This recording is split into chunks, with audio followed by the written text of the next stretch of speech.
Panji Gumilang diduga juga melakukan tindak pidana pencucian uang atau TPPU.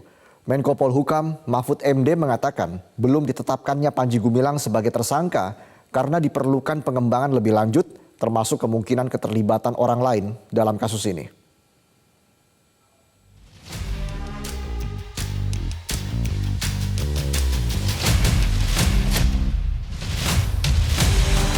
Pemilik Pondok Pesantren Al Zaitun Panji Gumilang tak hanya terseret kasus dugaan penodaan agama, melainkan juga dugaan tindak pidana pencucian uang atau TPPU.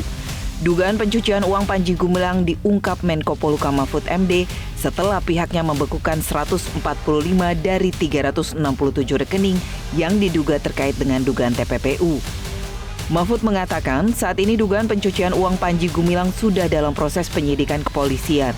Namun hingga kini Panji Gumilang belum ditetapkan sebagai tersangka dikarenakan masih memerlukan pengembangan lebih lanjut termasuk kemungkinan adanya keterlibatan orang lain dalam kasus ini.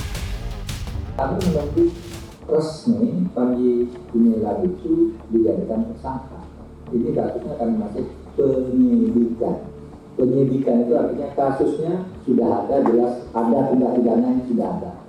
Cuma pelakunya belum ditetapkan karena mungkin ada macam-macam, mungkin ada melibatkan orang lain yang juga kemudian tersangka pelaku dan seterusnya. Nah ini, tapi Pak, uangnya itu Al Zaitun itu punya 367 rekening bank. 256 itu atas nama pribadi Panji Gumilang. Nah itu kami angkat menjadi tindak pidana pencucian uang. Sementara itu, PPATK mengaku telah merampungkan laporan penyelidikan terhadap transaksi keuangan dari 256 rekening milik Panji Gumilang. Hal ini pun telah diserahkan PPATK ke penyidik Bareskrim. PPATK mensinyalir ada tindak pidana pencucian uang yang dilakukan Panji Gumilang dengan total transaksi mencapai 15 triliun rupiah.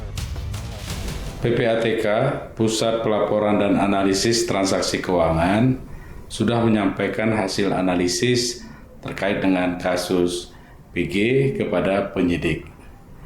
Seperti kita ketahui, tugas dan kewenangan dari PPATK adalah melakukan analisis, kemudian hasil analisis yang dilakukan tadi, bila terindikasi tindak pidana pencucian uang, maka disampaikan kepada penyidik. Mengetahui dicurigai terjadi tindak pidana pencucian uang, Panji Gumilang mengajak para santrinya untuk bersabar dengan pemblokiran rekening yang dilakukan oleh pemerintah. Panji yakin negara akan mengembalikan. Untuk pendidik kok diblokir? Pikiran yang sehat itu mesti pelan-pelan diomongkan oleh lembaga yang mestinya melindungi.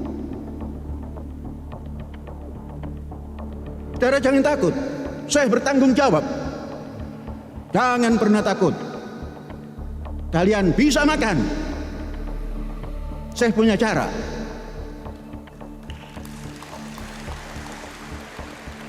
Apa caranya?